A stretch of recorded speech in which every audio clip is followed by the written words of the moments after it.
तपस्या सीखनी हो तो ध्रुव जी से सीखो।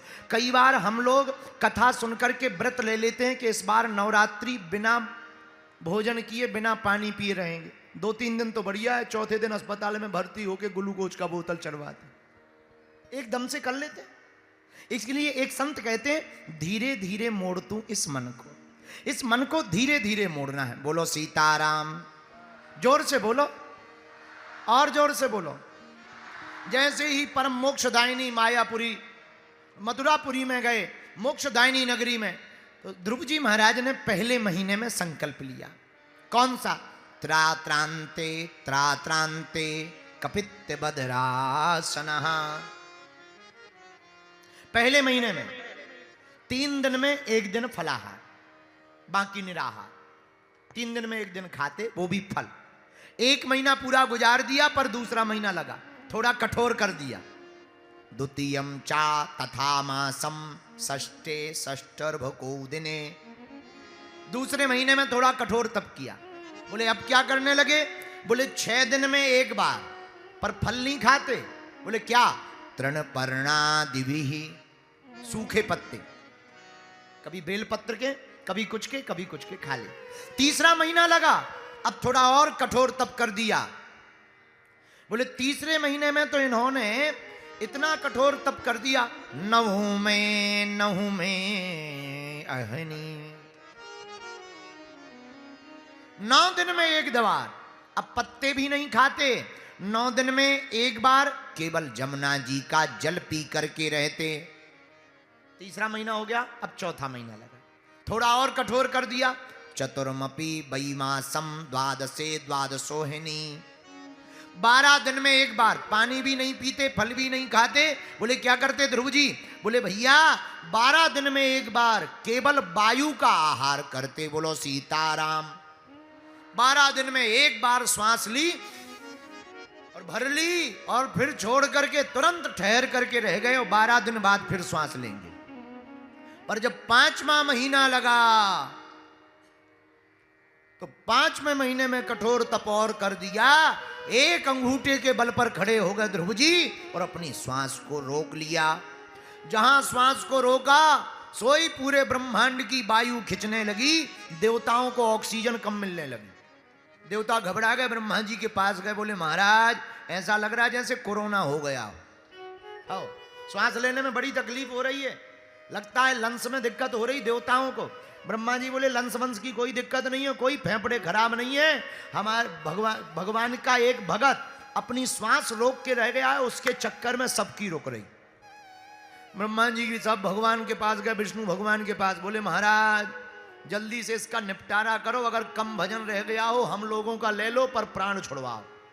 कहीं ये 4-5 महीने टिक गया तो 2-4 देवता टपक जाएंगे।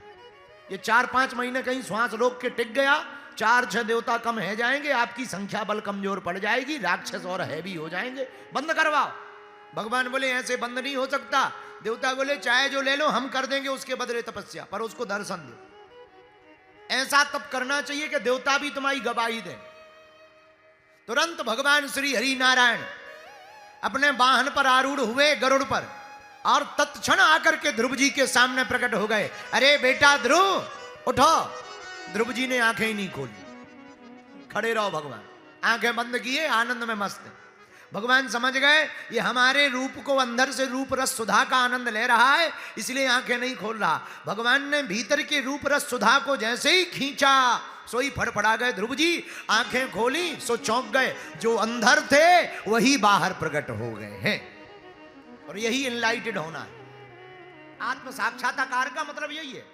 इनलाइटेड होने का मतलब जो अंदर है वो बाहर प्रकट हो जाता है। इसी को आत्म साक्षात्कार, ब्रह्म साक्षात्कार कहते हैं। बोलो सीताराम। जहां सामने देखा सो ध्रुव जी चक्कर में पड़ गए। माता जी ने कहा था भगवान मिलेंगे, गुरु जी ने कहा था इस प्रकार भगवान मिल जाएंगे, पर ये किसी ने नहीं बताया भगवान मिले तो करना क्या है। अब मिल तो गए, अब क्या करें। चक्कर में पड़ गए, ना मंत्र आते हैं ना कुछ आता है। भगवान विपदा को समझ गए, द्वंद्व को। अपना शंख लिया भगवान ने और ध्रुव जी के गालों से लगा दिया, और शंख का ऐसा चमत्कार हुआ। मूकम करोति वाचालम पंगुलंघयते गिरिम इति कृपा तमहम वंदे परमानंद माधवम।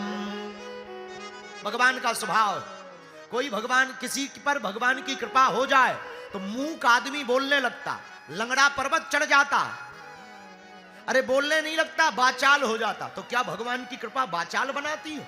नहीं नहीं नहीं, बाचाल नहीं बनाती। पर श्लोक तो कह रहा है मूकम करोति बाचालम। तो क्या भगवान की कृपा बाचाल बनाती है? नहीं। तो फिर इसका अर्थ क्या है? एक संत बोले सुनो, बाचा अलंकरोति इति बाचालम। जिसकी वाणी सुशोभित होने लगे, जिसकी वाणी मीठी लगने लगे, जिसकी वाणी में भगवान का रस अनुभव प्रतीत होता दिखाई देवे, जब वो शब्दों को बोले तो वैसे ही छवि हमारे मन मंदिर में बनने लगे। ऐसी वाचा का अलंकरण जिसके पास हो जाता है, उसी पर भगवान की कृपा होती हुई दिखाई पड़ती है। ये वाचालम का अर्थ है। तो मुंह कम करोति वाचालम पंगु लंघयते गिरिम इति कृपहातम हम वंदे परमानंद माधवम। दिव्य स्तुति की ध्रुव जी ने, महाराज आपकी जय हो। भगवान बोले मांग लो। ध्रुव जी बोले पहले तो मांगने ही आए थे, अब तुमको देख लिया, सब पा लिया। पाया सारा जहां, देखा तेरा जो नूर। अब सब पा लिया, अब पाना ही नहीं है कुछ। तुम्हें पा लिया सो सब पा लिया। और बात भी बहुत बढ़िया है, बैंक अपने बाप का हो जाए, एटीएम कौन डाल के चले? बात सही है भाई, बैंक अपने बाप का हो जाए एटीएम में। कुछ लोग हमसे कहते हैं महाराज ऐसा कर लो वैसा कर लो। हम कहते भैया प्रधानमंत्री को अपना बना लो, मुख्यमंत्री अपने आप अपने बन जाएंगे। या मुख्यमंत्री को अपना बना लो, मंत्री अपने आप अपने बन जाएंगे। मंत्रियों को अपना बना लो, विधायक अपने आप अपने बन जाएंगे। विधायक को अपना बना लो, सरपंच अपने आप अपने हो जाएंगे। उसी प्रकार परमात्मा को अपना बना लो, जगदीश को अपना बना लो, जगत अपने आप तुम्हारा हो जाएगा। ये स्वभाव है। तो ध्रुव जी बोले महाराज पहले तो चाहिए था, अब परिपूर्ण हो गया। बोलो सीताराम। अरे जोर से बोलो, और जोर से बोलो।